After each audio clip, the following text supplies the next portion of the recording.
Start off with, let's get the meeting started right with the pledge tonight. It's behind you tonight.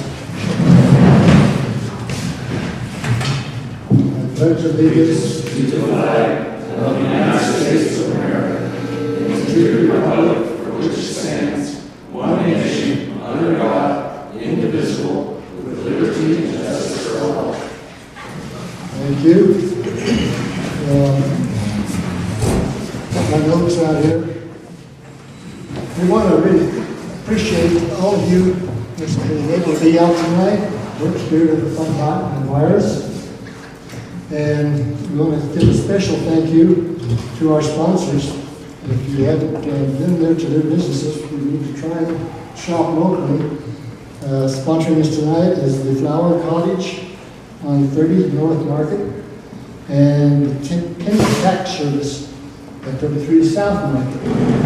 So tax season's not here. If you need help with the taxes, I'm pretty sure they'll give you a hand.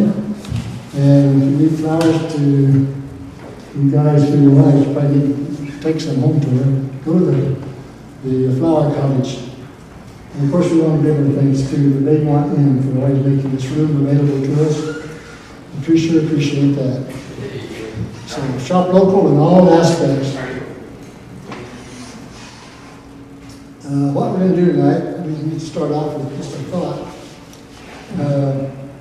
Let's remember our government, which we're dealing with tonight, in this case, the city government, City of Cortez. Our government as a whole is not a democracy, it is a republic. And a republic, we are a constitutional republic with representatives. And we're looking, and that's in all levels of the government, not just the federal government, down to the state, down to the county, down to the city. The city, it's all exactly the same. The government is a representative government. That's what we're looking at. Councilors for the city of Cortez, you are representatives of the people. What we're planning to do tonight is we're going to ask you some questions after we have a little intro. And then your response with your questions. And like an introduction, you've been through it before. Most of the people that have seen you, they know who you are. But give a small introduction of who you are. Try to keep it to 2 minutes. Because you're being redundant a little bit for a lot of our people. Just who you are, a little bit about you. And then we will ask the questions, and when you answer, we'll start one end to the other and pass the mics, help each other with the answers. If you can keep your answer to roughly around 5 minutes. I'm not going to, with the low crowd tonight, I'm not going to cut you off real short, but if you can keep it down, because time is of the essence, because you look at, there's what, 5 of us here tonight, and a number of questions. You have carry it on to 10 minutes, pretty soon you've got time sucked up real quick. So try to keep the questions down. And, those in the audience, there's pieces of paper on the table. If the questions that we ask, many of these questions have been turned in before. And so we've got those already scheduled. And when we get through with those, and if you turn in your questions to Bud here, and they're kind of compiling, some of them might be duplicates, kind of the same question, stated a different way. Try to keep it to where we can look at one question to cover the subject. So turn those into Bud if you have one. If you don't need to, it's fine. The questions, your concerns, you address everybody else. In the discussion, it'd be good for the audience. Make notes of what you like or don't like by the response you get from, do I want to vote for him or her, or do I not? I don't know. Well, afterwards, most of our time we would like to have available for the audience to be able to button up with you on a one-on-one basis. The reason I say that, we have found, at least with is that we use the same words. It's common words, and we have different meanings attached to them. Our common one, our little 912 group, we are real uptight about following the Constitution. So we talk about, hey, I believe in the Constitution. Really? Did you believe it the same way I do? What in there, our definition of what we get specifics about, we don't understand each other. We use the same words, but we don't really communicate. So if we make notes ahead of time, when we get through with the questioning period, then we're just going to break up and spend the rest of the time, whatever's necessary, to break them in little groups or individuals, buttonhole, and say, hey, you said this when your answer. What did you, that's not what I meant. Take that time to really clarify what we're saying to each other. That's about the rules. Anything else I need to say, Bud, is the rules of the game? I guess not.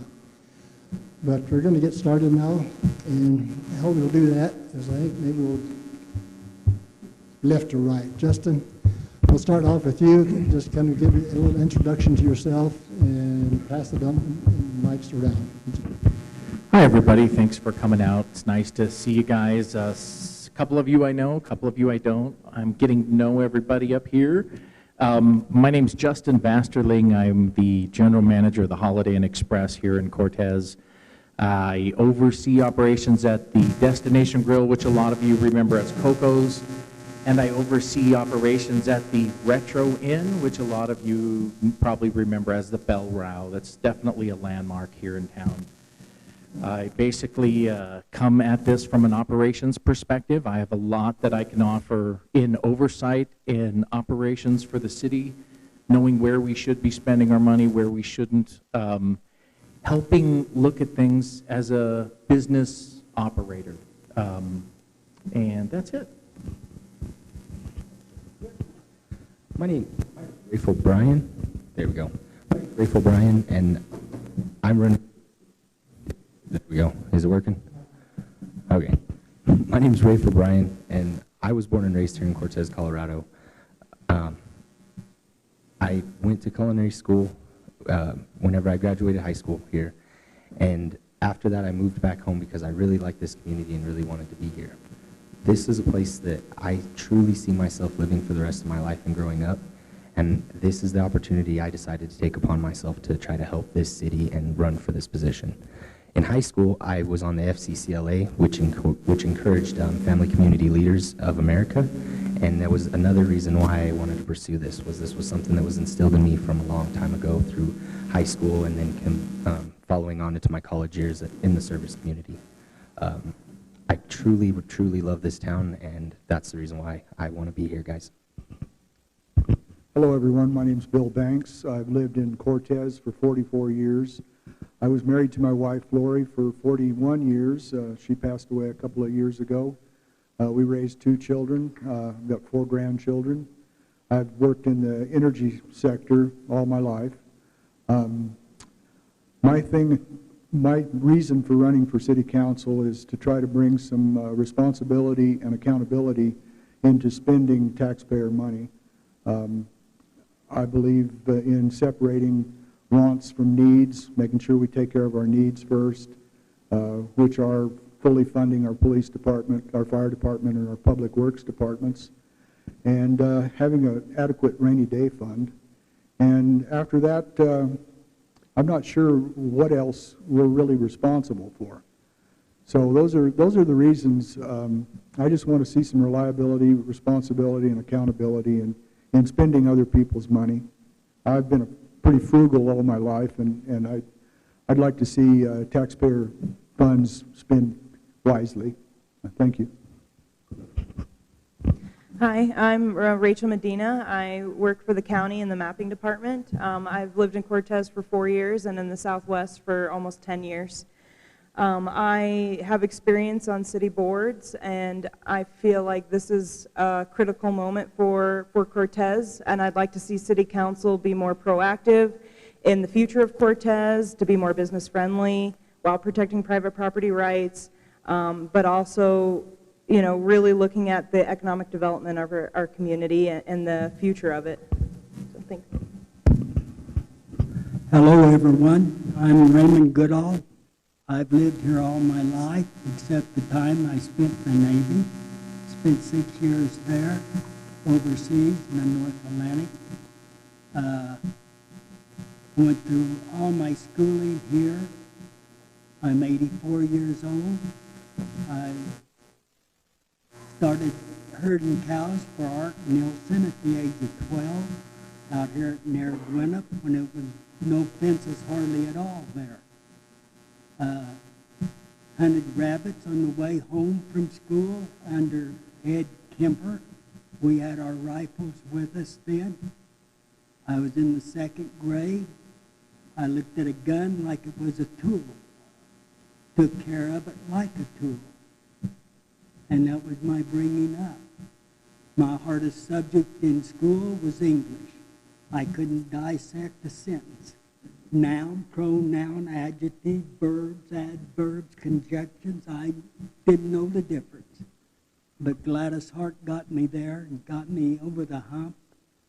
And I just want a chance to pay Cortez back for some of the good times I've had here. And that's about all I can say. Okay, thank you to each one of you.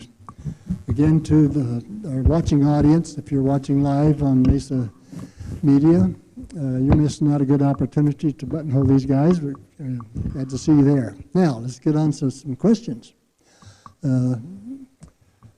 Who's got the mic there?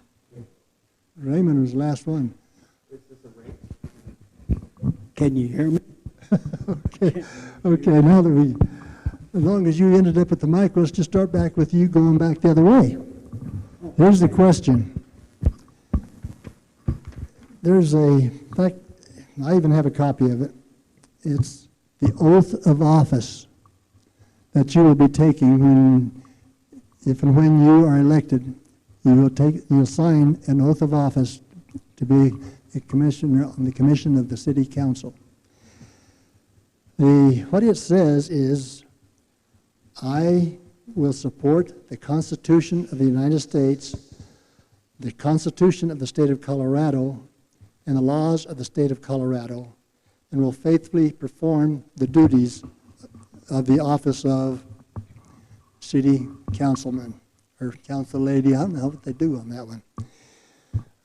How issues come up, like the city code, different issues come up. There'll be many issues. The staff will bring issues up to the council. How will you decide when there is a conflict? How will you make your decision when there's conflicts? Okay, I went to the library the other day, got the Constitution of Colorado. I'm in the process of reading that right now, but I plan on reading I've got a full copy of our Constitution, and I'll abide by it and face the questions as they come at me. But I will stand with the Constitution. The Republic is my pick of our democracies, and there's a big difference between republic and democracy. A republic's for the people, by the people. And a democracy is under a monarch or a self-appointed dictator. And that's my understanding of it. Rachel? I believe that we must uphold the rules that are in our Constitution and that come down from the state. And if they contradict each other, I would really defer to, our police chief or the sheriff's office, because they really are the enforcers of those rules. And, I know and it depends on the subject, on what I believe, but I would be one of 7 voices, so it's really about how the community feels about certain policies and rules, and how our law enforcement feels about enforcing those. Bill Banks? Constitutions, both the federal and our state constitution, were made as a set of guidelines for laws to be written about or written to. If a law contradicts either constitution, the Constitution supersedes that law. So I would be one that would uphold what the Constitution said, whether it be the Colorado Constitution or the United States Constitution. Yeah, that's my position. Rafe? I would also uphold the Constitution. I would also hope that any other person that, takes their job seriously or is in a area of, managing people like our police chief, I would hope that he would take the Constitution serious, or even our Bill of Rights, Colorado Bill of Rights serious, and I would hope that we would have the backing, and I would back them also. Again, just trying to encourage, following what our state constitution has. And again, like Mr. Banks said, it's a guideline that we can follow to, again, assure that everybody's on the same path. Justin? Oh, man. So I've watched a couple of you guys' videos. We need to get your viewership up. I will help however we can. With the 912 Commission, I love it. I don't think I know enough, and I think I have more questions for you two than I have answers for you. It's when we were here last time, what I felt was that there was some things that you guys feel are very important. And from watching a couple episodes, I agree, they're super important. I don't think I know enough yet about the issues, especially about our Constitution.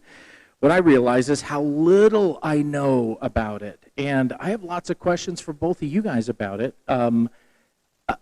When the state constitution doesn't jive with our federal constitution, who's right?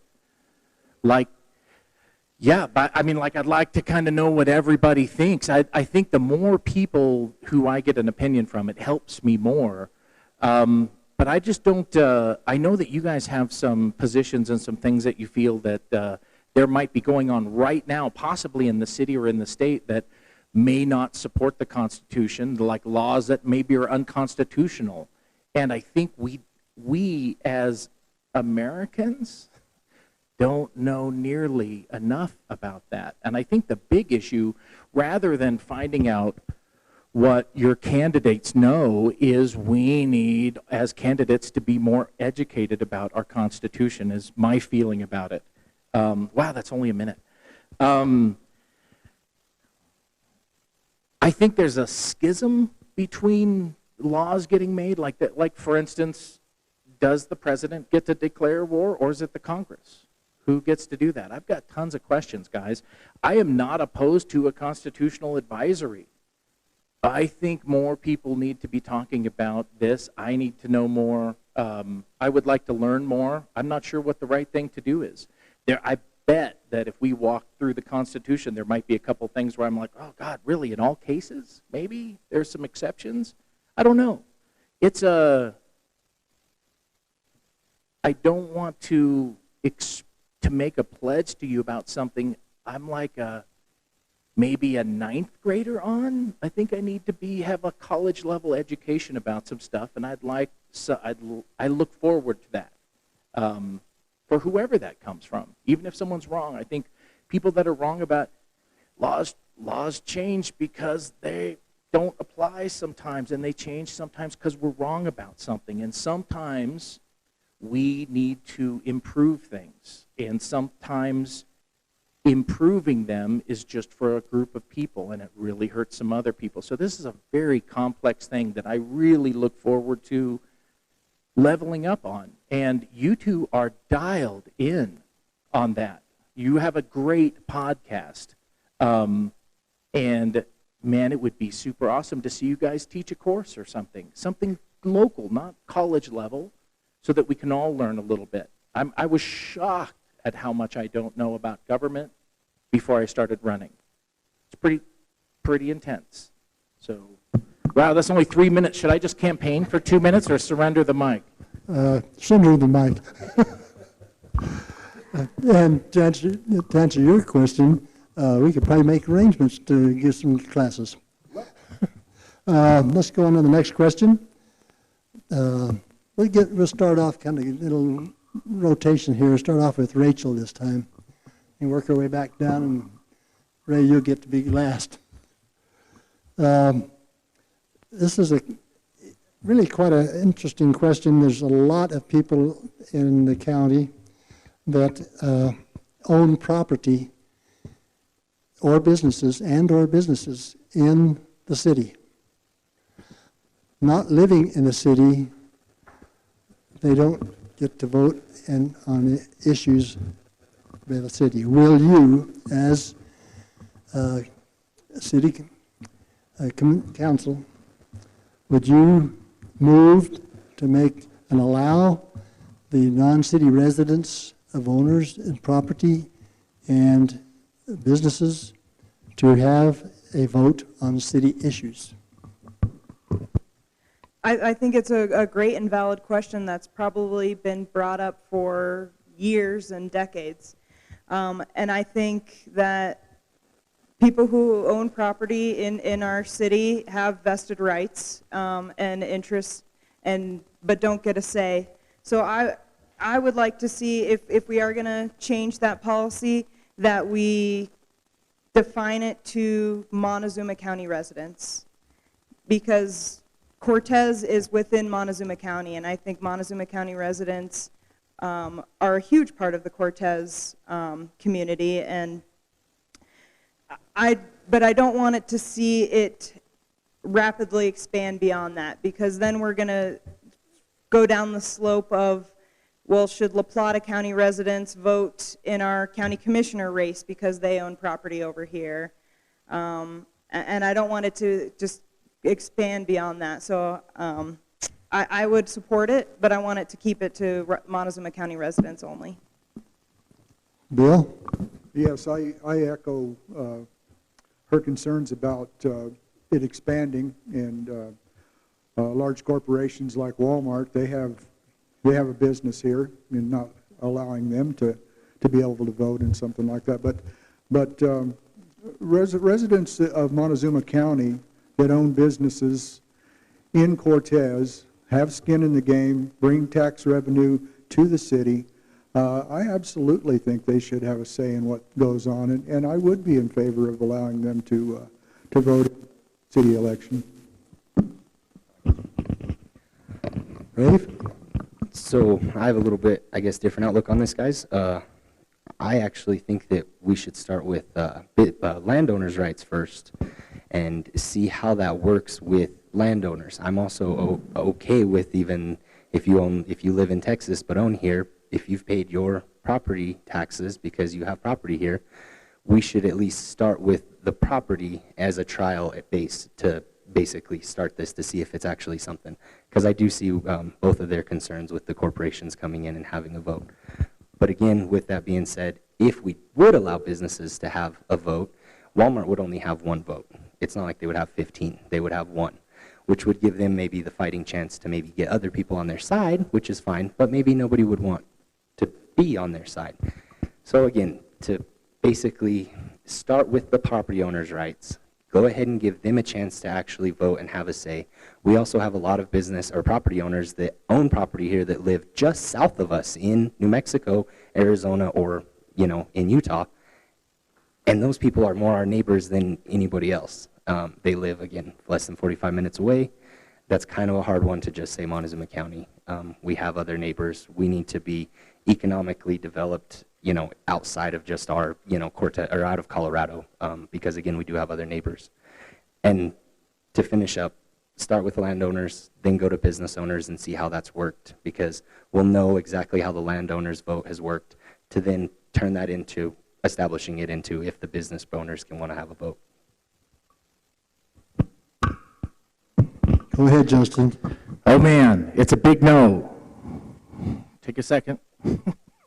I don't think Montezuma County residents should vote in the city. I'll oppose it as a city council member if I get elected.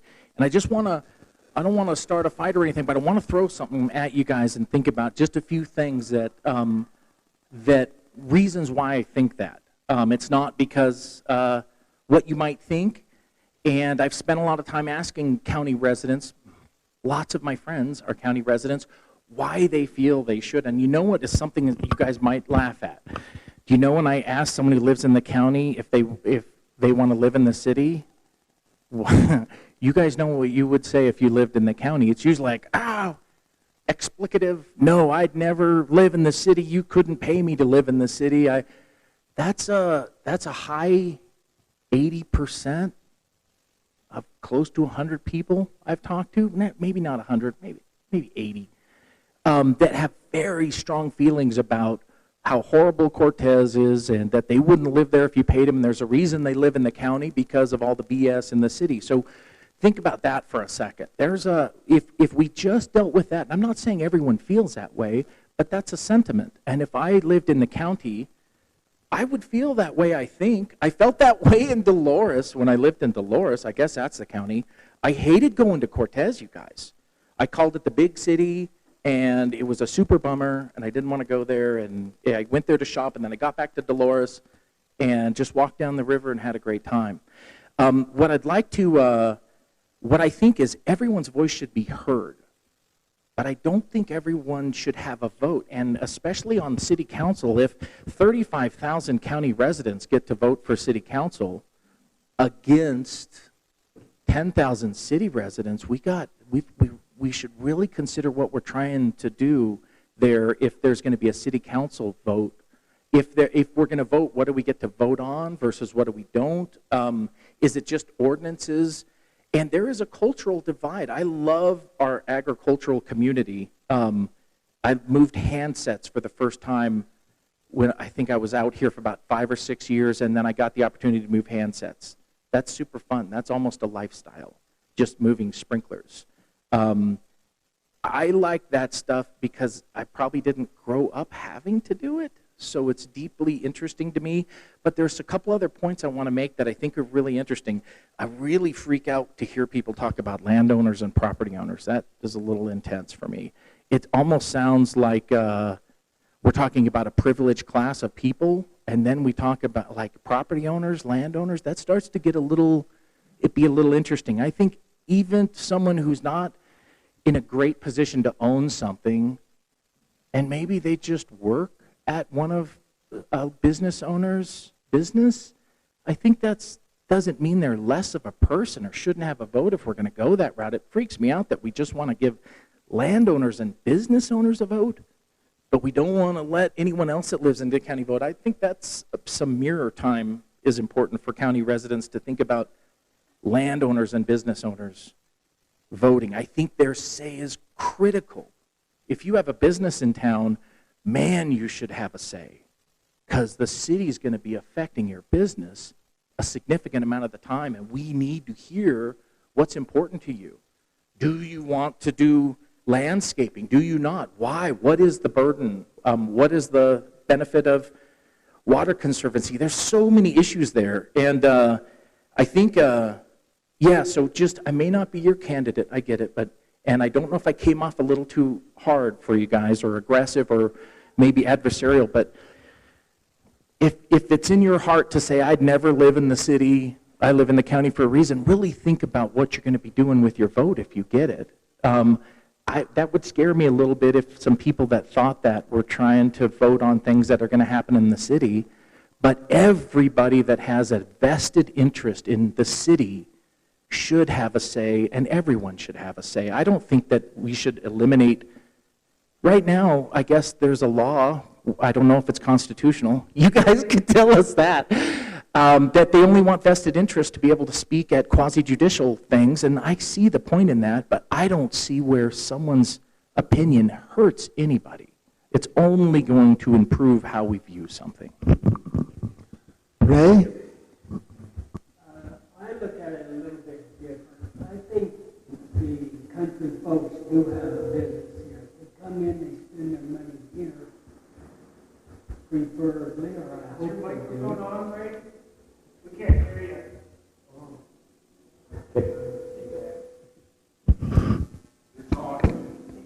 Okay. Can you hear me now? Okay, I do look at it a little different. I do think the country folks should have a say. If we have a say over them, I don't see how it can be one-sided. You know, and this land zone code, I look at it a little bit different, I think. I'd like to hear their side of everything as well as our side of it and go from there. And that'll be what I'm looking for, is a cooperation from both sides while I'm serving on this board. Thank you.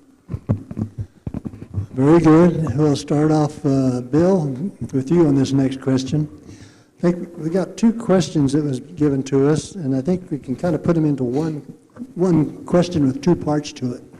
And maybe you can answer it as one, maybe. I'll read both of them and kind of combine them in your thinking.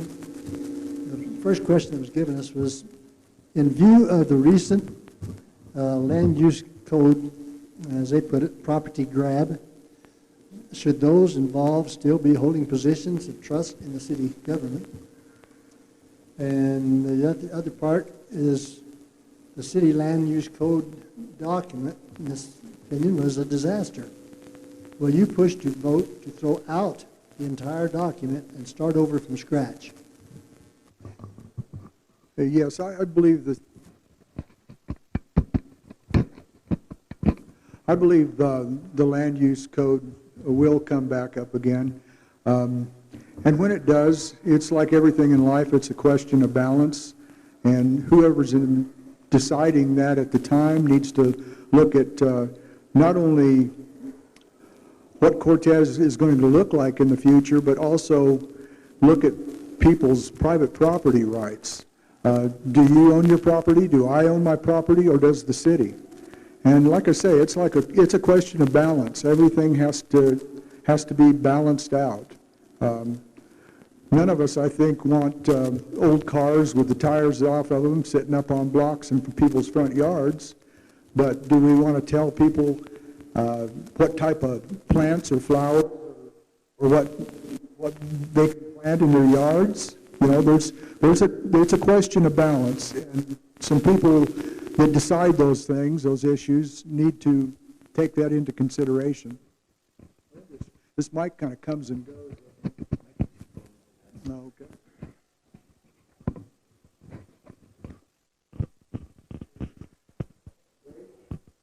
Now yours isn't working.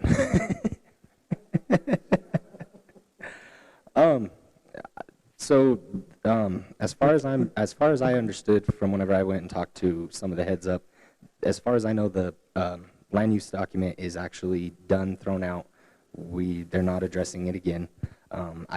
Also, the first question, why are they still involved in holding their positions? I can't answer for the current city council as to why they do what they do. That's on them.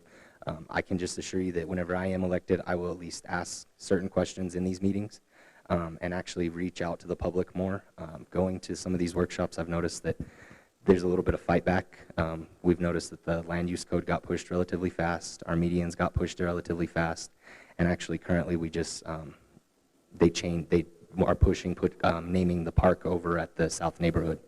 So actually taking citizen support and citizens' requests and actually going with them instead of being defiant back is another big one that I would, hold up. And again, can't answer on why, they did what they did, but they must have had a reason.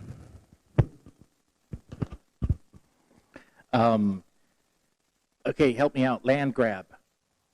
Does this count against my time if I ask you guys to define land grab?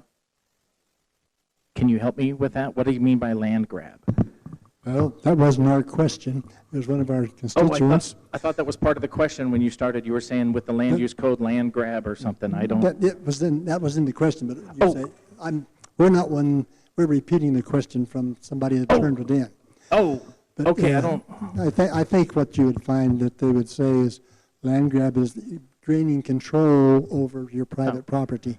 Okay, that makes sense. I'm not for a new land use code. I would not support it if it came up. I think, you know what's awesome about, I bought a house. I'm so lucky.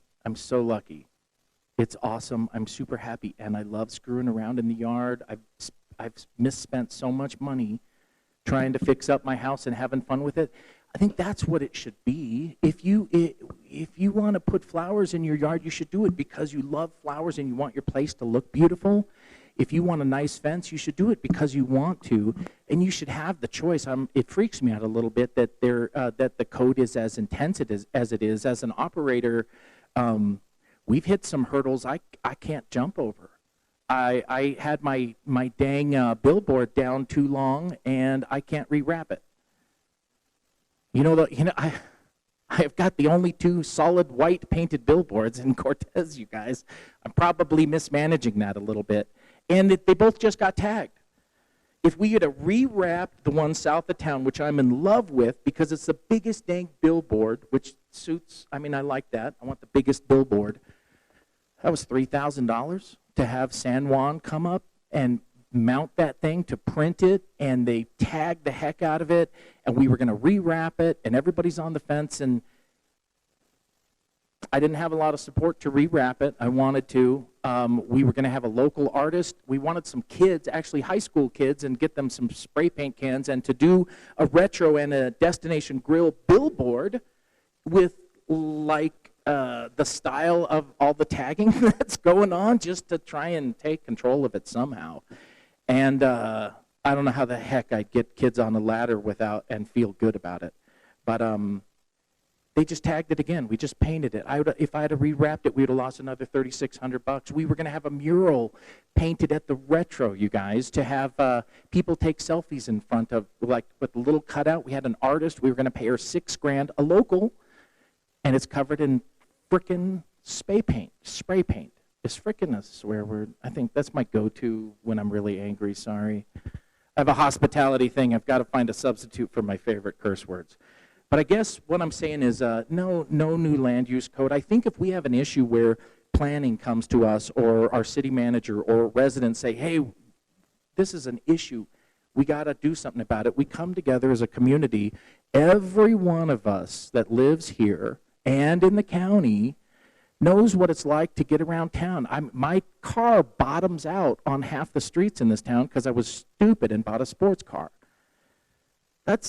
I'd like that fixed, but that's not really fair for everybody. But we can, as a community, come together and make some common sense decisions. But man, fix up your house if you want to. The city shouldn't tell us how to fix our house up. Because if you don't want to, man, you shouldn't have to do that. Ray?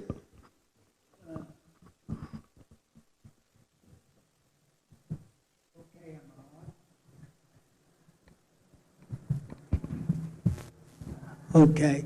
Hey, you know, when I was growing up, my granddad, you know, every kid they got another 160 acres. That's how we got a lot of our property, you know.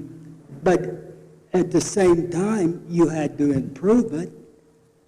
And then some guy thought, well, you know, Slavens is selling barbed wire now. We need to fence off this water hole so as our cattle have water. And it took the cattlemen quite a period of time to figure out, hey, let's get the hell away from the barbed wire and leave the water holes where they are. Let the cattle that needs a drink go there and drink. We all are human beings. We live together. We know each other. We work. We help each other, you know. And that's what I'd like to see come back to the county. And this includes our country folks too. You know, I live in the city. My house is paid for. But you know, we're kind of getting away from who we were or are, hopefully.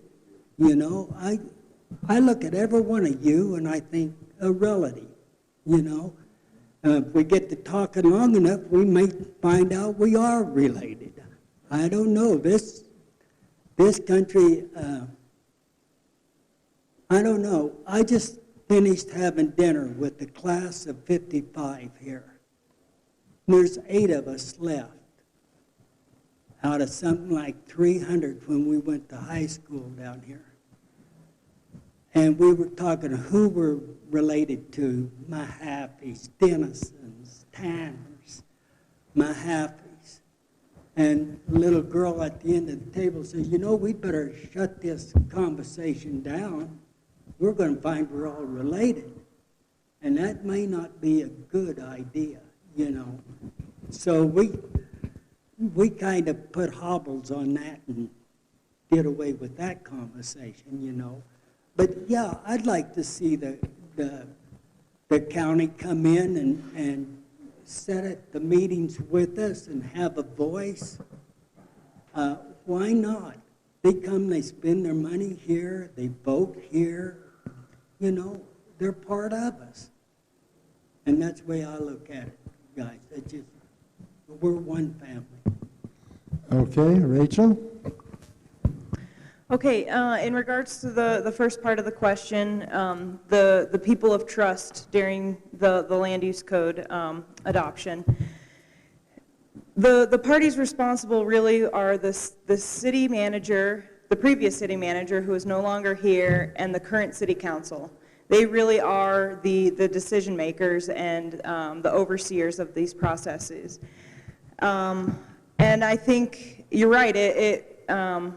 I'm not going to lie to you. I was a part of the land use code development, sitting on the planning and zoning board. And at the time, you know, I realized there was a lot of issues with the land use code, and we spent meetings after meetings trying to vet sections of it, and I had come on the board when the land use code was already 3 years in progress. And at that point, it was like, we need to get this to the public and see how they feel.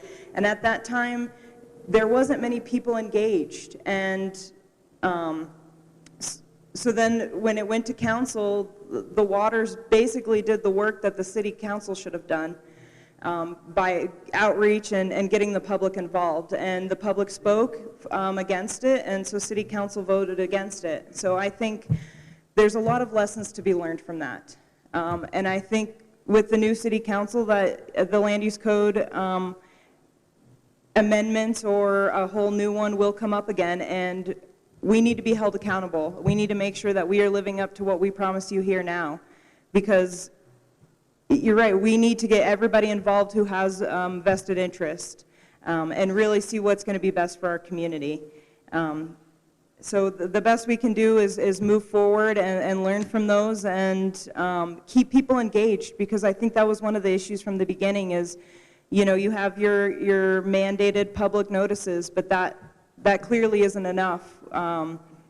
You have to be knowing, you know, really in tune with what the city's doing, and that's not the best approach. So I think we need to help each other keep the whole community engaged through the process again, and really see what's going to be best for our city. Let's see, we're ready for the next question, I guess, aren't we? Goes to Rafe. You may or may not be aware, the local, state, national, and international organizations use the term smart growth and sustainable growth. What does that mean to you? So, to me, that means making the growth and the sustainable growth decisions more fair and more well in tuned with our community and cost effective. Another one would be developing in like existing places we already have. Main Street is a good one. Our industrial park is another good one. Bringing business back to the areas that we don't have business right now. Also with that, it entails an attractive community. To have sidewalks and things that make our areas more attractive. If anybody's noticed, our Main Street has one sidewalk. If you look at the four corners right at Main and Market, one sidewalk is done relatively well and the rest are not. I asked why that was at one time, and they said they go to the businesses and have them put up half. To me, that doesn't seem fair, because a lot of these businesses want to come into downtown and not necessarily have the money, again, cost effective, or the fair, amount to do the sidewalk. But they still need an attractive and well-secure place for people to come and see their establishment. Another one would be preserving the open spaces we have, which we do relatively well now with the farmlands and our environmental protection areas. We do that relatively well, so that is a plus side of our area. So we can actually take that and run with it and grow, because we have that already. So it's something that is there that we need to benefit from. And lastly, it'd be just a variety of like more building freedoms, land use freedoms, just other freedoms that give people the will to want to come here. Restriction is also really bad in our area outside of the city. Camping trails, things like that are just non-existent. Places that I used to go camp, if we're going to tell some stories, I used to camp in McPhee a lot. Can't do that anymore. So having some of these restrictions taken back would help with growing and the smart growth and the freedom. And there you guys go. All right. Timer. No, I'm just kidding. Man, pray that we have the problem of lots of businesses and people wanting to move here, or enough that we've got to seriously carve out new real estate for a school or something. I know that some concerns that people have is empty buildings on Main Street. Harder for people to do business. In current events, here's a very real piece of news. We lost $100,000 overnight for rooms on the books at one property. $100,000 in cancellations between less than 24 hours ago. That's a very real impact on a local business in town because of something none of us can control. I think smart and sustainable growth, you know, at the county commissioners meeting, we had they had a really intense, I don't know, I thought it was it wasn't as awesome as the land use code meeting. That was literally awesome to see everybody show up and everyone talk, and that was a fantastic thing to be a part of. But there's some stuff going on with water rights and water conservancies and agendas and stuff that are probably terrifying, is not a bad word to use. Oh my gosh, you guys, if we got the wrong commissioners, we got a problem. When it comes to sustainable growth, and that word is a trigger for me because, like you guys are saying, that means different things for everybody.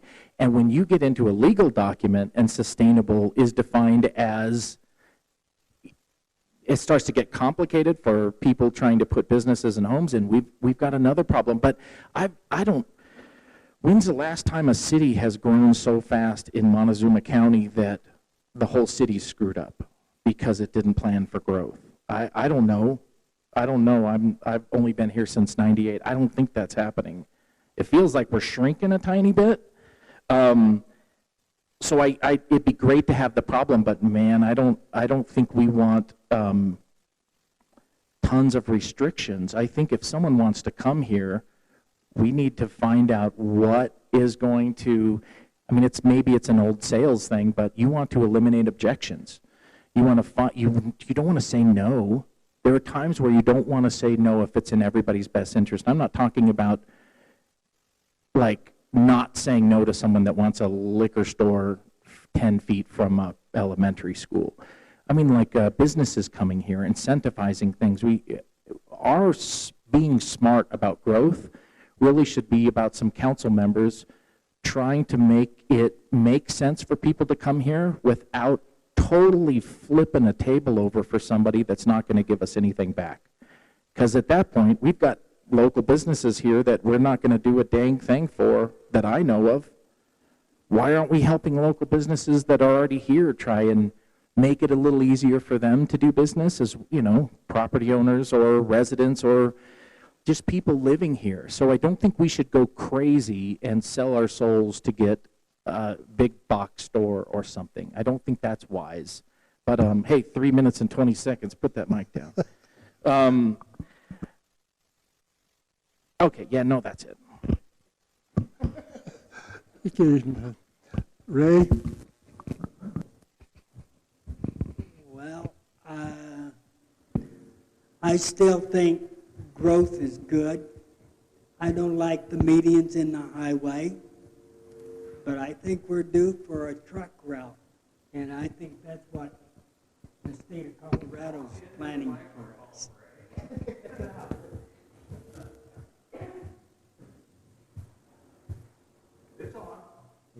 Is it on? Oh, okay. I got it. I hope. Anyway, I think we're due for a truck route, and I think that's what the state of Colorado is going to implement. And I think within about 6 months, as soon as the weather clears where we can rely on it a little, I think that's what we're going to see happen. And I'm for that. I don't like seeing trucks stop in the middle of our main street unloading their produce to our stores. And I think we could have done a lot better job on these medians. I hear a lot of people having fault with the medians. And as an engineer on highways, I would have done some things a little different. But at the same time, I think they're necessary also. So that's where I stand with growth. And I like growth too. I like to see us advance, but I want to bring the country folks along with us. That's where I am. Rachel, the terms smart growth and sustainable growth. So I think we all enjoy the rural way of life that we have here. So what smart growth and sustainability means to me is really asking ourselves important questions before we rapidly try to grow our population and get people to relocate here. You know, the questions I have are, will we have enough water for growth in our municipalities while making sure our farmers and ranchers get their allocated rights? Are we going to make sure we still have land to grow our food and feed our cattle? Are we going to have enough funds to maintain our roads? Is our law enforcement properly funded to protect all of our citizens? The bottom line is, can we sustain large groups of people relocating here? And are we ready for that? And the other question was, how should the city and county coordinate this? I think we need to evaluate what our carrying capacity is here. And water is a vital part of our life and our community. And before we try to just double our population or attract more, we need to make sure that we have the resources for that and that we are doing that smartly. Yeah, Rachel kind of stole my thunder there on the water, but smart growth and sustainability means not growing past the capabilities of our resources. And water has always been the most important resource in this part of the country. We need to encourage and not mandate, but encourage residents to use water in more efficient ways. Zero-scaping, for example. Just try to take care of what we have and grow within the means of what we do have.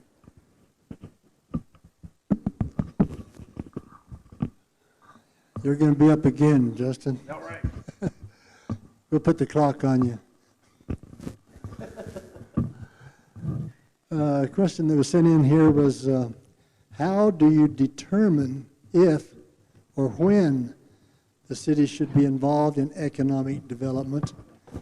And if so, how do you coordinate with the county, since growth and economic development affects both jurisdictions?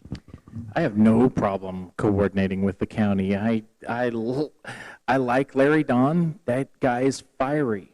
I like Mr. Ertel, and I think I have a really good relationship with Jim. He has saved us so much money against his best interests. That is we're so lucky he's going to be the holdover. I think the county commissioner race is a really important thing for everybody to look at, to get to know the candidates, who's going to be sitting up there with him, because they're looking down the barrel at some issues, like I'm talking about the water rights, and there are words like voluntarily donating things you're going to be compensated for, and I like a few conspiracy theories, not the crazy ones, but I think it tickles my fancy occasionally. And what I see is like someone scooping up some land, chopping their property up, parceling it, putting all the rights on one thing, selling it downriver, letting it go fallow. Like, there are some people who are interested in us not keeping our water and it not going in a field, and I don't even think we're using all of it right now. So, not to make it about water rights, but that's just something that's been rolling around inside my head, and there's no way in heck I'm putting gravel back in my yard. Mr. Banks, I'm sorry. I'm just telling. I've moved. Right? Man, I've moved so much gravel off of my property, you guys, to grow some grass and maybe a couple trees, and maybe that's not responsible with water, and it makes sense that it's not, but I'm not putting gravel back. I'm not going to do it. It was a nightmare. That sucked. I think I have no problem working with the county. I love going to the meetings. They're a little more fiery, although I can't say that. The land use code they should have served refreshments. It was intense. We just had last two city council meetings were pretty intense. There are a lot of people with strong feelings and super important issues. I don't see any problem working with the county, but one of the things that I think is misunderstood and miscommunicated is when we're talking about working with the county, we're not talking about getting along. Everybody that I've met is a good person. I've not met a villain yet in government. I've met some people that have made some mistakes and are misunderstood and maybe did some things that they regret, maybe. I haven't met any villains. I've met some villains in my life. We don't got any that I've met. Working together means money. It means how much is the city going to pay for this? How much is the city going to contribute? Are we going to share? It's really just money. I don't think the county and the city has a problem getting together on issues. It's a really tough one. We need more money, which means we need more business. I would like to see more business. I don't want to see Cortez change into something that no one can recognize, because when I moved here, not being a native Coloradan, I love this place. I love things about it. I bought a home here. This will be where I die. I'm not moving again. I want to be here. And there are things that attracted me about being here. It reminded me being a kid in Wyoming in a small town. But working together is really, honestly, it's not a personality thing. It's about being there and talking about money. And wow, that's a taboo, especially in government. You want to see someone on city council freak out, bring up donating money. It's probably Larry Donald will just shout you down and go, "Where we don't go." He's awesome. He'll tell you how he feels. Back to you, Ray. Economic development. When should the city be involved, and how do they coordinate with the county?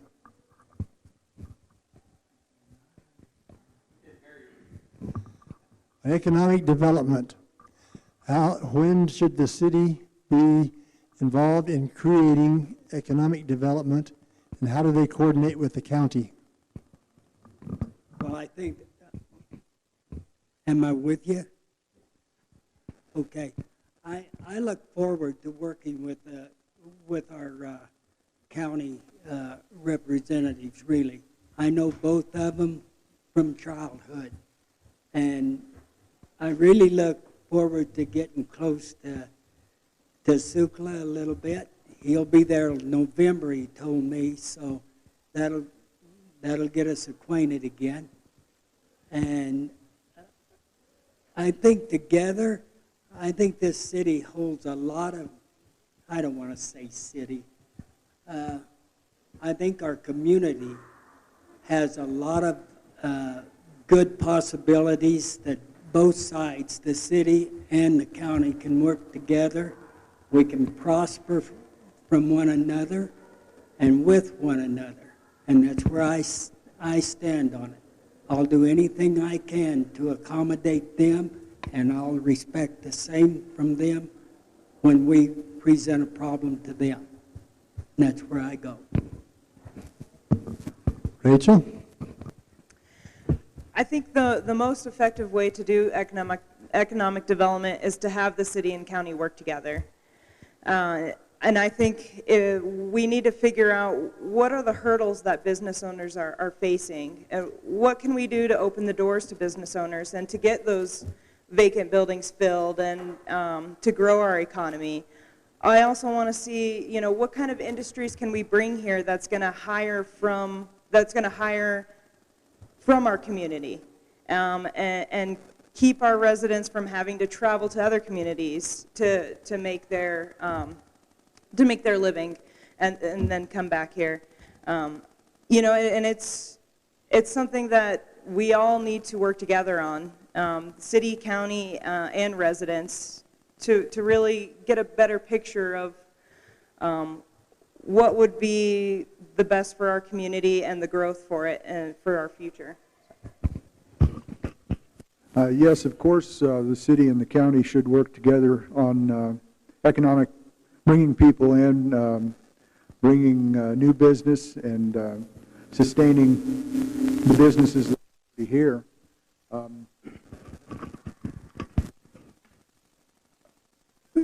Two examples of helping bring new business here and keeping the businesses that are already established vibrant are keeping our tax rates low and keeping regulations to a minimum. And I think the city and county can work on those two things together, and would certainly go a long ways to helping business and growing this area. I definitely think that the city and the county should work to develop more, or work together to have some more development in our area economically. Actually, I even think we should take it one step farther and go outside of our Cortez area. I mean, we have Mancos and Dolores, and if we're going to work with the county, then we need to look at our whole area as a whole. We have a lot of people that want to come to Cortez, but we could also bring in Dolores and Mancos to show them, hey, we have a triangle. You guys can, you know, go to all these places. We, again, going back to saying what I was saying, us being closer to other states, we have the opportunity to, you know, maybe work with other states, maybe take some of their ideas, maybe see what they've done during their economic development plans. Again, New Mexico, Utah, I mean, Moab is a huge one for jeeping. Again, this is just a recent one that I went to. They've been talking about OHVs over in Dolores, and they're voting on that. They had representatives come down from Silverton. There were bad and good, but on the good side of it, all of their businesses have been more successful. They have had more money, more people, and more industry in their town. Not necessarily saying that's good for us, but they're relatively close, and we can at least take some of the examples that they've lived through and apply it to our community. Again, we are not just Cortez. We can broaden our spectrum to bring people outside into Cortez a little bit more by working with not just the county, but all these other places. And we can have a cohesive plan for all of us. Ray, it looks like we're back to you to start off. What is your opinion on the county's red flag resolution? Do you remember our county made a stand that they opposed the red flag law that the legislature passed? What is your opinion about the county doing that?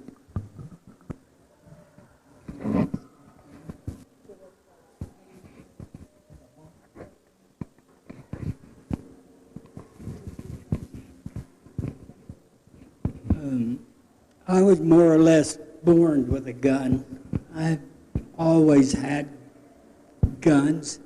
I trapped muskrats when I was in grade school. Traded them to the Raleigh and McNess guy when they come by the ranch, and that's how I got my ammo for the next hunt. I don't see where guns are a problem to anyone, really. It's a means of defense. We all have the right to defend ourselves or others. And to me, I've been an NRA member, I don't know how long, but no, I don't like that red flag law at all, I don't think, okay? Go ahead, Rachel. I think it's something that doesn't really truly address the issues and struggles that people have in our community. I think it's a quick fix for something that we keep avoiding, and that we really aren't spending all of our resources understanding why people are mentally ill, why people are a danger. And I think it's an issue that we need to take a hard look on why the red flag law came about, and why people think that that's going to solve all these issues, because it won't. And we just need to really understand where it's coming from. So. I'm completely against all red flag laws. I believe it's a perfect example of how a legislative law has come into conflict with the Constitution, the Second Amendment. Yeah, it's an unconstitutional law as far as I'm concerned. I also oppose red flag gun laws. I believe solely freedom of, your Second Amendment rights. To me, I'm like Mr. Raymond over there, it's just a tool. Every tool has its trade, every tool has its use. If you use a tool poorly, it's going to have poorer outcomes. To me, there is mental health issues, but we've had mental health issues for many, many years, and I would hope those people would, get the help they need before it comes down to them buying guns. But to me, this is a huge overstep.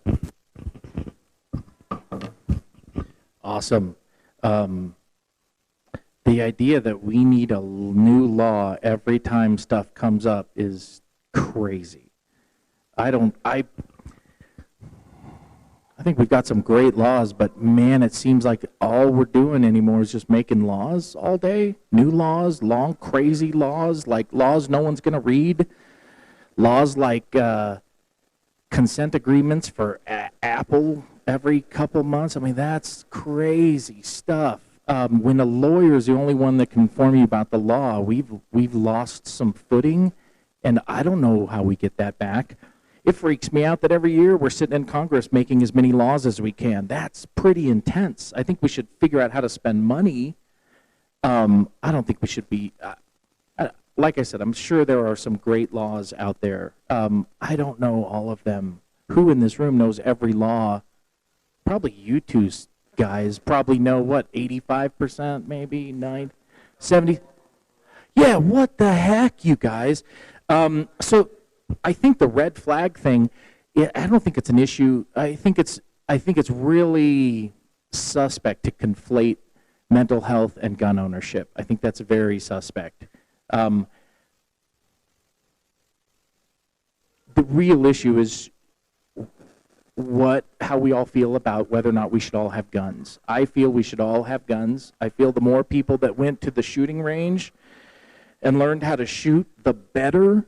I would think it would be epic if somehow we could help subsidize and educate some people about gun ownership, and not to be scared of it. I mean, man, it's like a tool. As our squirrel hunting friend on the end, you've got to tell me that story, Ray, later about hunting rabbits and squirrels. I've never done that. That sounds crazy. Mental health is a totally separate issue, and that is a heartbreaking thing we all probably feel very strongly about and are all touched by.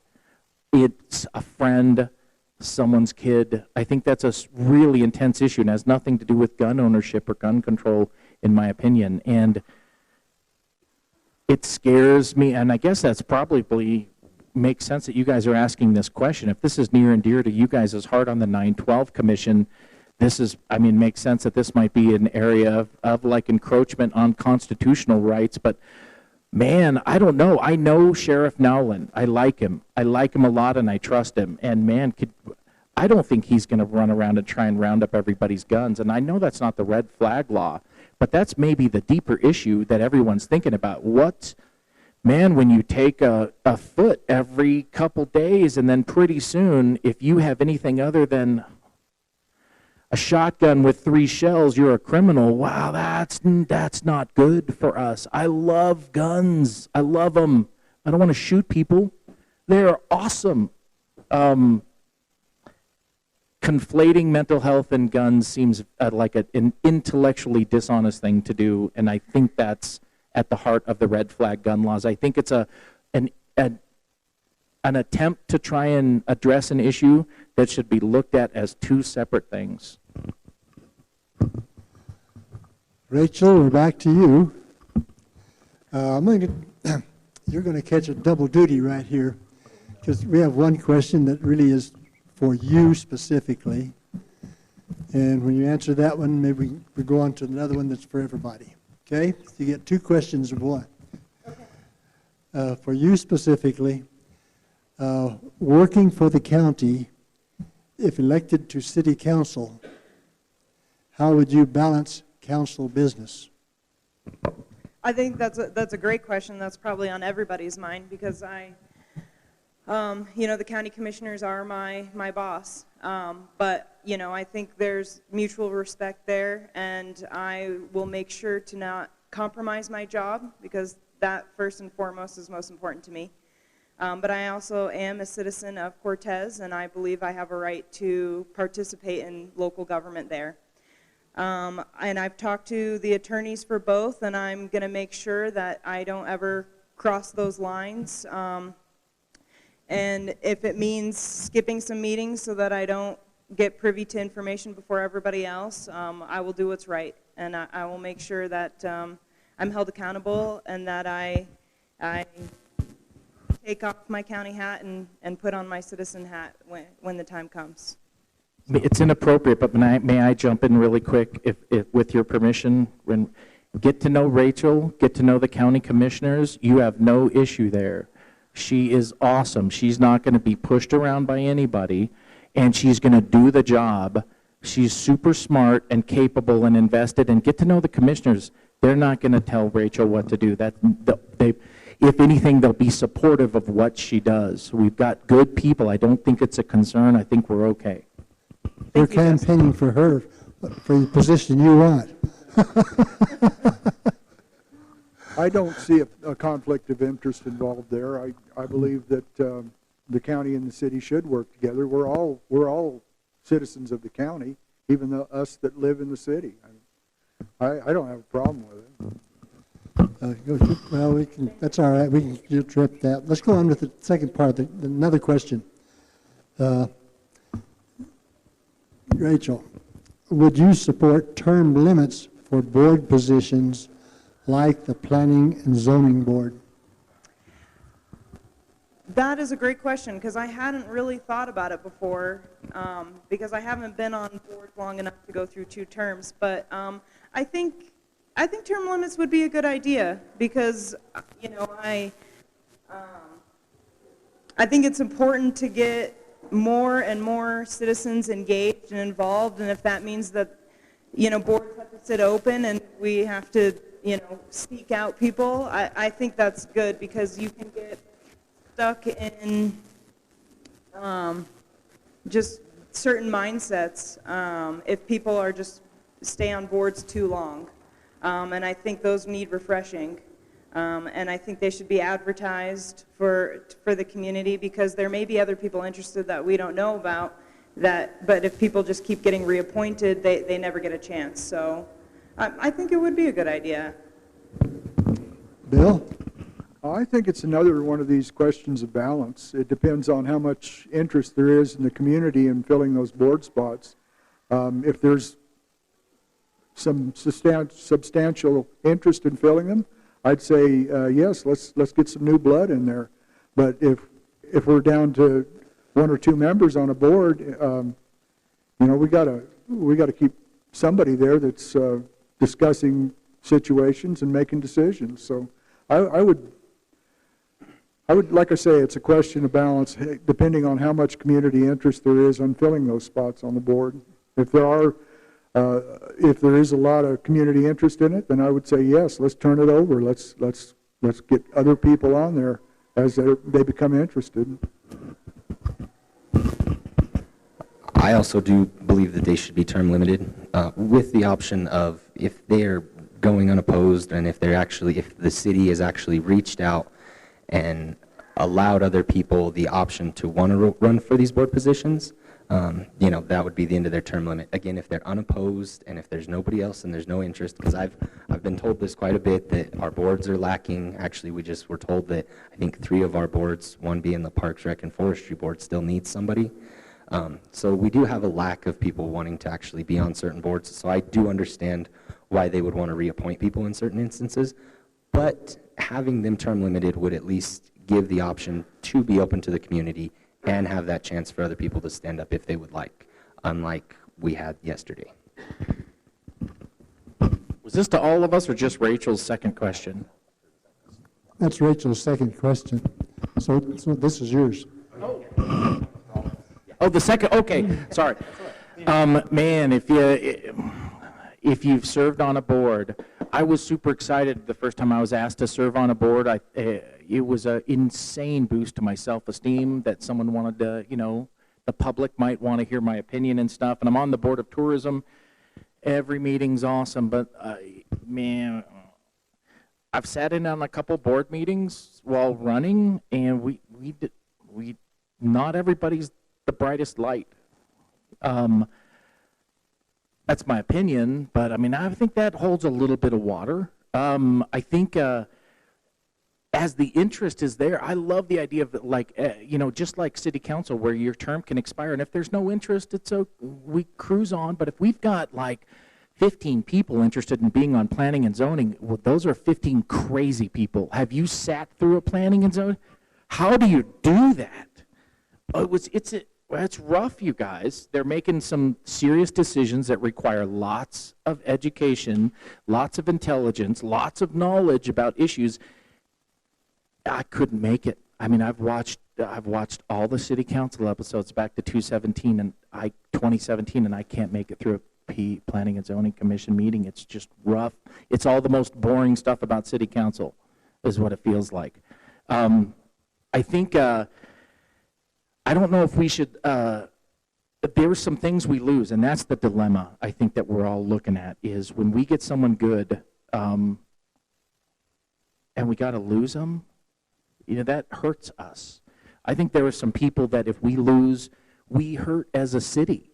I think having new blood constantly on board seats may not be the best idea, but boy, we should have a really clear process and accessibility for people to sit on these meetings. Like, it was decently difficult for me to find out all the boards when they meet and get on to be able to even witness it. That could be way easier. And I don't know, the answer's a tough one, you guys, because when we get someone that's knowledgeable, we really should make some exceptions. And I don't know how as a group of people we determine who that is. And it's got to be really easier for us to challenge some people that maybe are just warming a seat. And that's the feeling I got on some of these boards, that someone didn't want to be there. They were out mid-sentence when a minute hand struck noon. They weren't invested, and that's very sad. I mean, anyway, yeah, but I don't know if it should. I don't think it's as easy as a yes or no, but I see the issues and I see the benefits to having someone on there for a long time. Ray, should we have term limits for the boards? I love them. I wish we had them in Washington. I see nothing wrong with having term limits. I think it's a good policy and one that I would be 100% for. Well, we're back down to Mr. Banks. Bill, we'll start off with new question.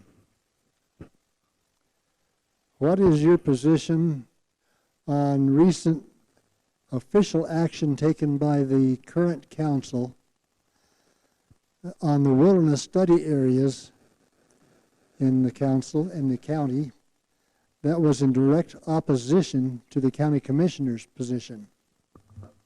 To tell you the truth, I'm not real familiar with what went on, but I would say just knowing who's on the county commission and who's been on the city council, I would probably side with those on the county commission.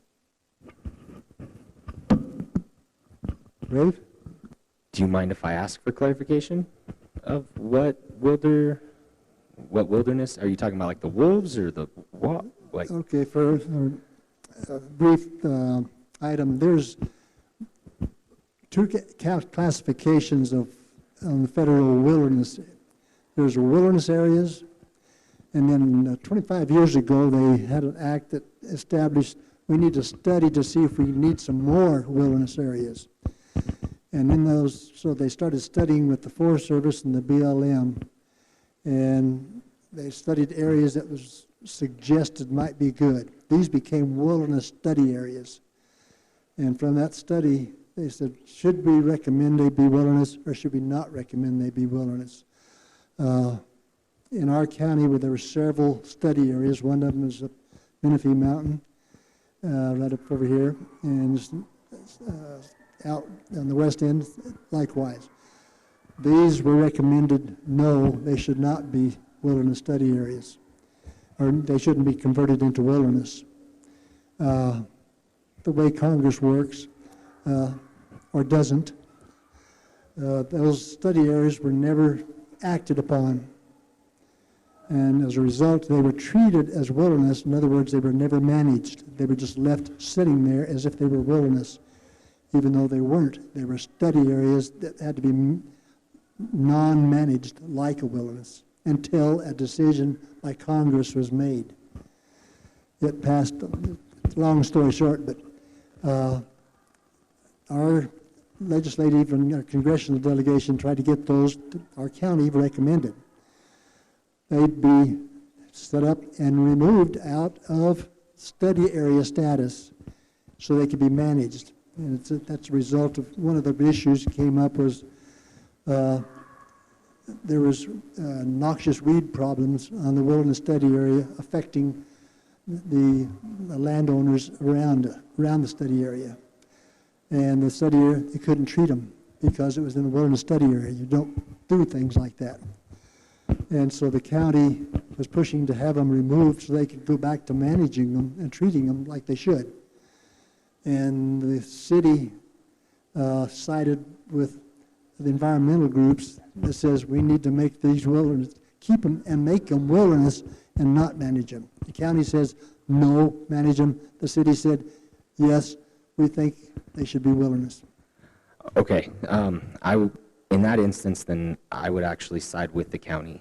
Just from going to a lot of the county commissioners' meetings and talking with those gentlemen, they have a better idea of what is out there in our county. They have the resources. They work directly with the Forest Service. They work directly with the sheriff. They work directly with a lot of these entities that would, regulate that area. I would definitely side with the county with management. Again, I think the county has actually done a pretty good job by allowing management up in our forests up north. I don't see why they shouldn't be given the opportunity to, to manage the areas down there. And if they've been under studies and environmental things for as long as they have, maybe the management and the mitigation of those areas might be nice for, the surrounding areas. And again, maybe even might actually help with the environmental development of trees and things being cleared out so that new trees and bushes and things can grow. Because whenever you have stagnant trees and things growing on top of each other and there's no light hitting the actual bottom floor for anything to grow, then you're not going to get anywhere. You're just going to have weeds, like the noxious weed, like you were saying. So to me, I side with the county on that, and we need to manage our lands more. And again, they have a better idea. Even our current running ones, Kent Lindsay, I know he has been a county commissioner before. He would have a way better idea, in my opinion. This is a great example of knowing when to, for me, knowing when to, I need more education on a subject versus just coming down on something using my gut and a third-hand or rudimentary understanding of the issues. What I would, in a situation like this, if I had to, on the spot, vote on something with no background or no time to study, we're in a pickle. I think I would abstain, or I would vote with someone that I trusted, who had character that I understood. However, I don't have enough knowledge. I would really like to know what the commissioners thought about it and how they felt. I'd also like to know why the city voted the way they did and what were the reasons, because sometimes we vote for things just because we think it's a bad idea without investigating it.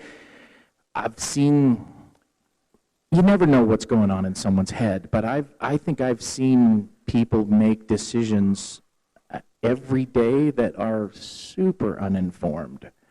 And that's not evil and it's not wrong, it's a mistake and it's got to be corrected. I would correct it through educating myself more about the issue. This is also another really good example of non-monetary cooperation between the city and the county. I don't want to completely lean the teeter-totter always over in the county, but I do like those guys, and they are really informed about our issues in the county. They are very informed, and they don't always agree, you guys. Larry, Don, and Ertel, and Jim, I think, I don't want to speak for them or mischaracterize something, but there was a situation where on an issue that was super important, they all had a totally different take on it, and they were all thoughtful, intelligent perspectives. That's not me on this issue. I don't know where I stand on it, and I would need to know. I'd like to know why the city opposed it and what their reasons were for, and if they were advised what those persons' reasons were for. There's a reason to do everything, and there is a need to, not everyone has good motives, you know. I imagine if you're doing something with malevolence or animosity, that's a terrible motive, even to run for something. Yeah, that's it. Ray?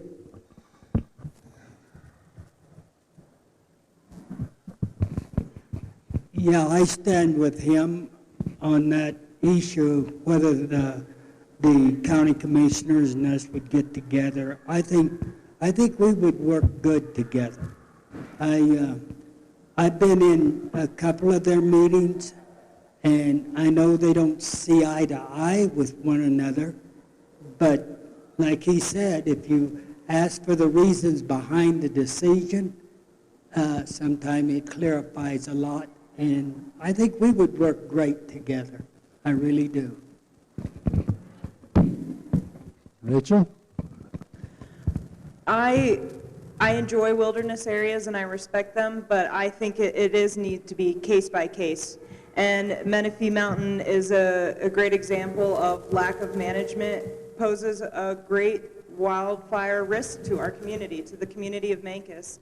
So I think the BLM and the overseers of that land need to address the noxious weed issues and the threats that are there against our community, because we're hopefully going to have a wet summer, but we don't know. And if they're not managing our weeds, but we require our private citizens to manage their weeds, they need to be held accountable. Well, Bill, we're down to about the last question. And this takes a little thought, I think.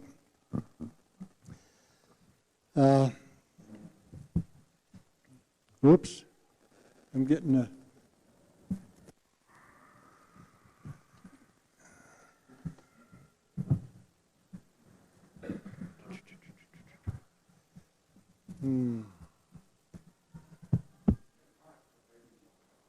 Yeah. We make it real quick. We can get, maybe we'll make it. Yeah, let's see which one here.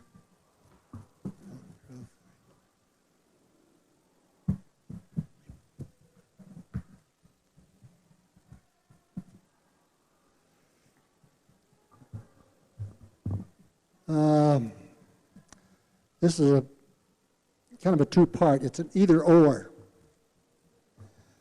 Would you rather promote growth of economic development and follow it with necessary support through infrastructure, or plan for the development of infrastructure so that the growth is controlled?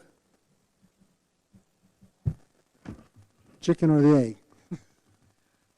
I believe we have to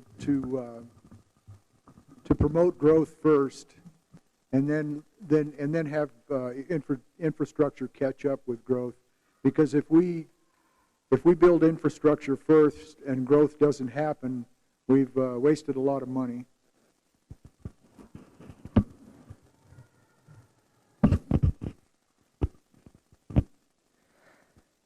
That's kind of a toss-up.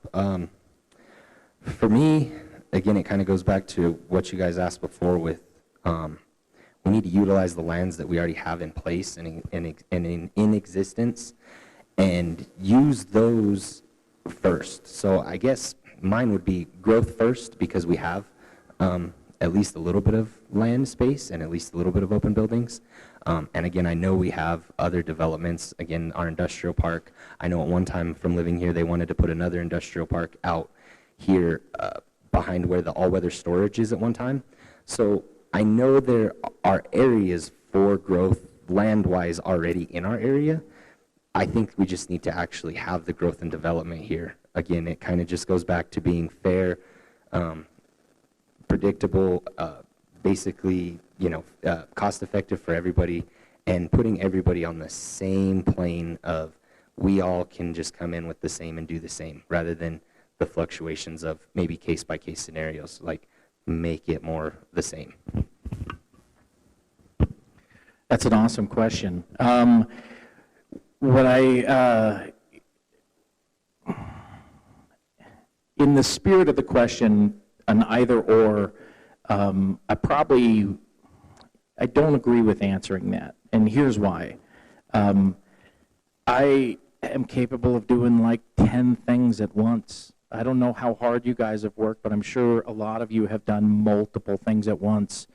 I don't just plan for growing my business, I also cut costs. I don't run a hotel going, well, we're either going to triple our bottom line or grow our revenue and sink the ship. It's not,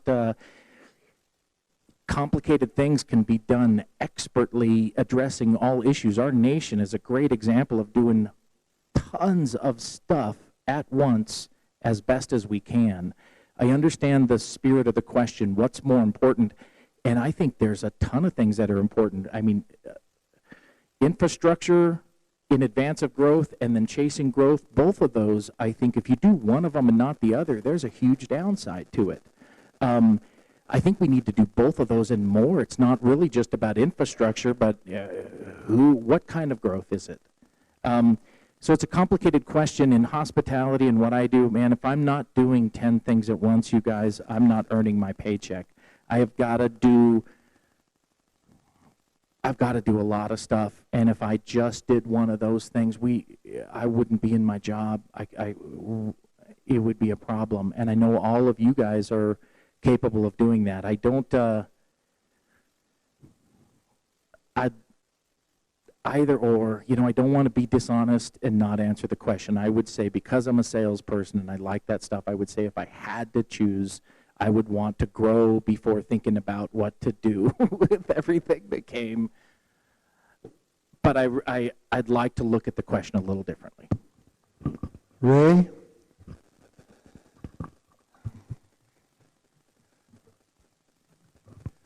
My experience of that is I stand with Bill. I don't want to spend money needlessly. I'd like to have the money to do it, but I would be very cautious about the one that was doing the infrastructure. I'd investigate them first. Ms. Rachel? I'd agree with Bill as well. I think, we have vacant buildings not just on Main, but throughout Cortez.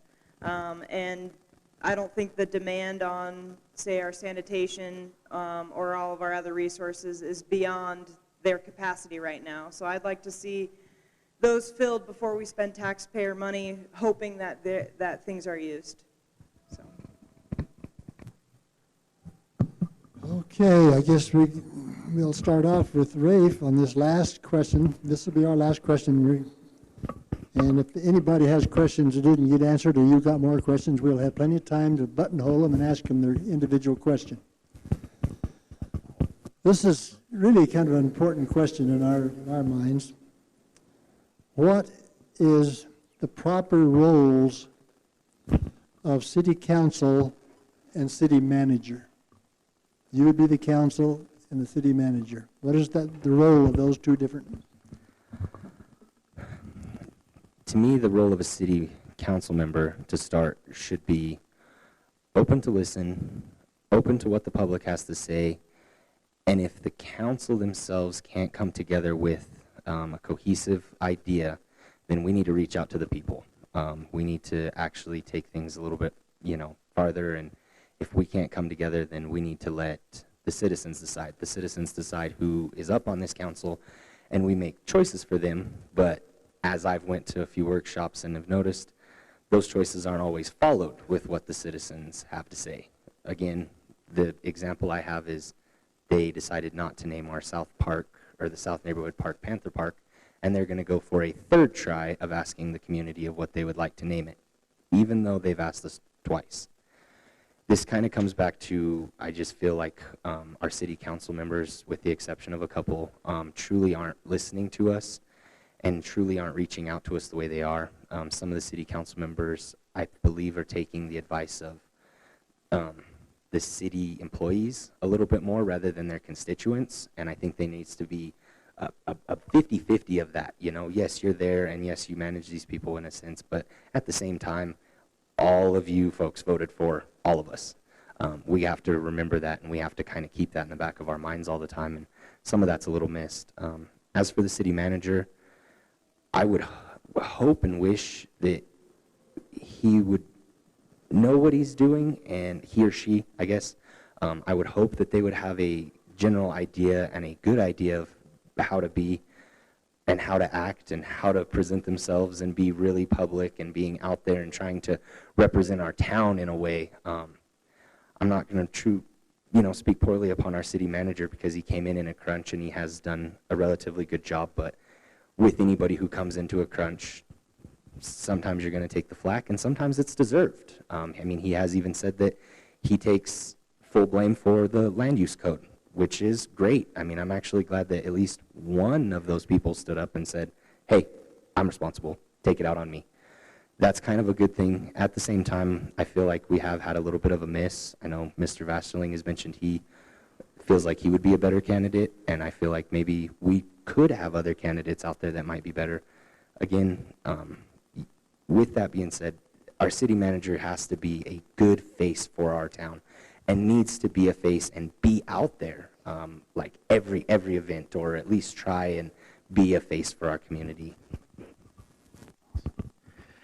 Hire and fire, to be literal. That's what we do. We interview and hire the city manager, and if we don't like him or whatever, we're going to fire him. Where I feel a lot of people are thinking about that question is much more important than the truth behind what the city council's role is with the city manager. I've said a couple times that I'm more qualified to be a city manager probably than a city councilman. I live and breathe operations. I'm not the candidate that's going to be punitive to Mr. Doherty. So if you're looking for someone to get on the council to smash or to reprimand or fire Mr. Doherty, or to get rid of NEVA or our planners, or to somehow express some frustration and some anger, which is 100% legitimate, by looking at our council and our city employees as people we're going to tell what to do.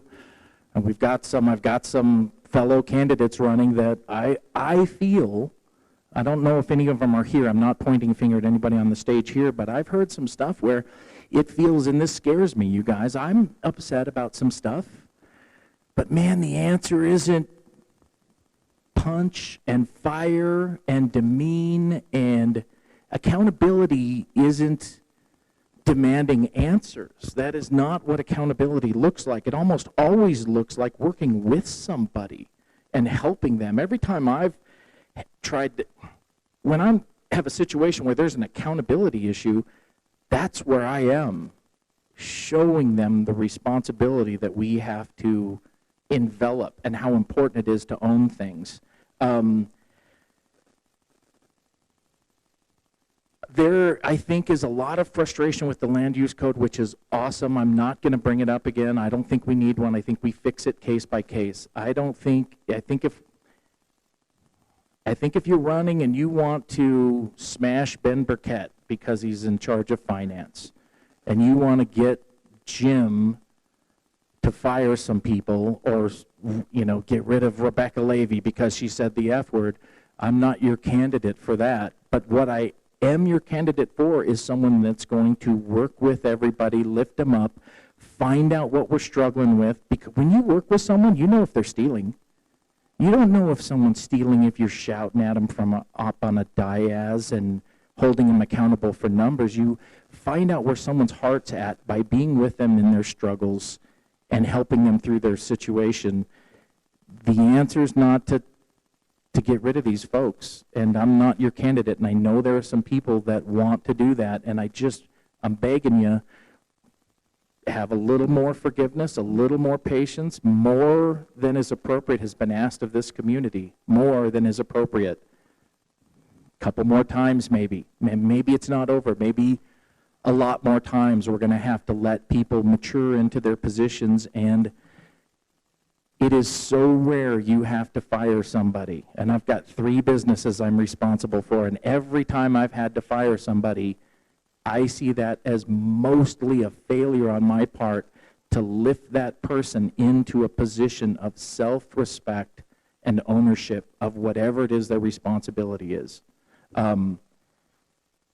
But it is just hire and fire, you guys, and I don't think that's how we fix the city. I don't think that's how we get the medians out of that street. I don't think that's how we mend the trust. I think it'll take years to mend the trust between us and you guys. We shouldn't be attending city councils every night for fear that the train is off the tracks. We need trust in a representative democracy. Hey, I'm learning stuff, you guys.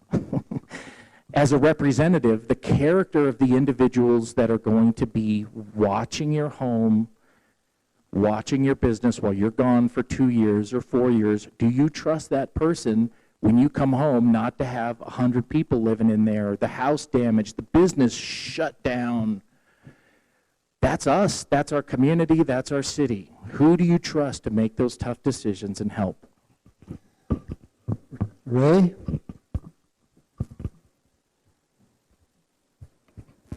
Okay, I'm going to look at them just like I do our ambassadors with the county. If there's a disagreement, I want to know why and where and what for. And I'm going to do my level best to work with them just like I do everybody else. That's just cut and dry. If I think it's beneficial for our city, I'm going to be all for it or none. And that's the way I'll work. Rachel? As far as roles, I think the city council works for the citizens and the city manager works for city council. And I think those roles have kind of been blurred in the past. And that could be why some of the issues we are facing right now have come up. But I think, kind of what Justin was alluding to, it's easy to say what we're mad about and what people did wrong. But where the hard work comes in is learning from that, getting past that, and working together. City council should be a team. Doesn't mean they always have to agree, but they need to be able to really discuss things and come to the best decisions that they can while, trying their best and listening to their constituents. Bill? Yes, as representatives of the citizens of Cortez, it's council's responsibility to hire the general or the manager. Our job is to do due diligence and proper vetting, make sure we have the right person when we do hire them. And that goes a long way there to not having any problems in the future. I was a supervisor in the energy sector for 24 of my 44 years. I fired a total of 3 people that I can remember.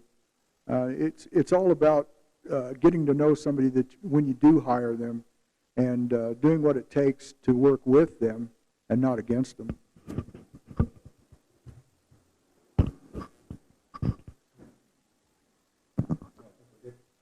You started it, didn't you? Yeah, I thought so. Well, I think right now this is about it. I'd like to turn the last question back over to all of our audience. The same question. What do you think? Now, first off, don't answer me. But what do you think the role of the city manager and the city council actually is? Now, we'll take time as we'll break up here, and you've heard what they've said, good or bad. Maybe you think they're not as informed as you think they should be. Find out. This is the time to talk to them and get the answers that you're looking for. So that last question, what do you think they should be doing? As they're on the council, what are they going to do with the city manager in the city? Thank you all for coming tonight, and thank you all for coming. And be careful with our health now. Wash your hands when you leave. Okay. Thank you.